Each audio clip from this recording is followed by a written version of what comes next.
Trade Genius.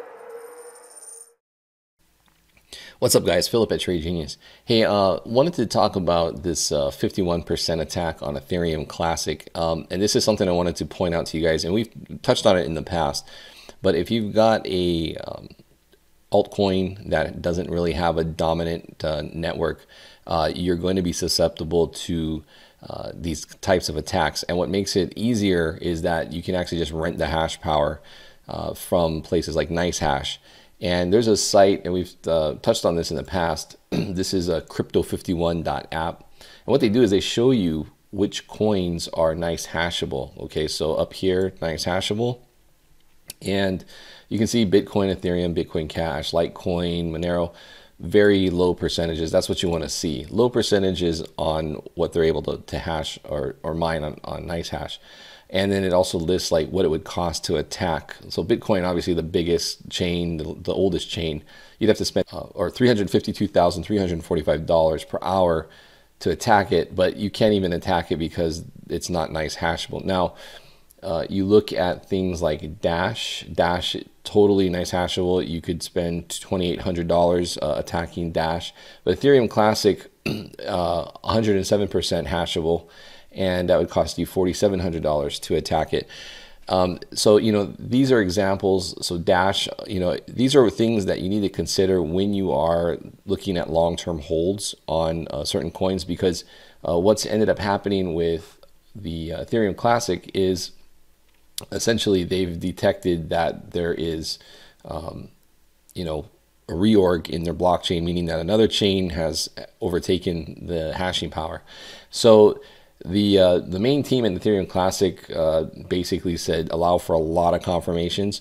What I think may possibly happen is that we will see, as these you know, Coinbase suspended activity on Ethereum Classic, and so I think what we're going to see is as things get reinstated and some of these incoming transfers hit, you're going to see more downside pressure.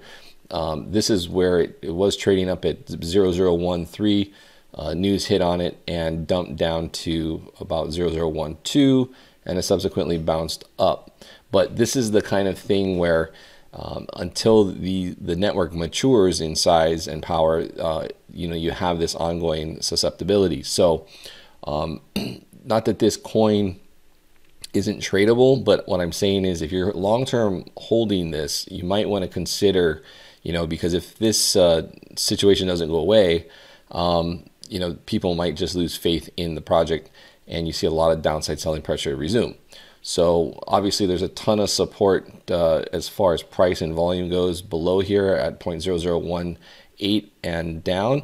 But keep in mind, if people are just tired of or lose confidence in the project or in price, you could have significant downside taking out these prior lows, which we saw at the bottom of December.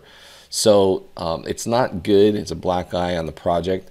And again, just keep in mind when you're into these types of projects and you're holding them, see if it's, you know, if they're susceptible to these kinds of attacks, especially if they're on something where they could be nice hashable. All right. So again, that's a crypto51.app. You can check that out and see if anything you're holding long term is on there. Guys, we also wrapped up Neo trade. That worked out pretty well. It was a 15.7% move over a couple days. If you guys are interested in those signals, head over to tradelikeagenius.com. We got price specials running for a couple more days on the packages there. I look forward to seeing you guys in the room. All right, guys. Well, that's it on this video. Just thought I'd give you guys a heads up on that. Again, Ethereum Classic looks like they got hit with a 51% attack. Still no clear answers yet, and I suspect there's probably more downside selling to come. All right, guys, that's it for this video. Thanks for watching. Please hit like and subscribe, and I'll see you on tomorrow's video. Take care. Bye.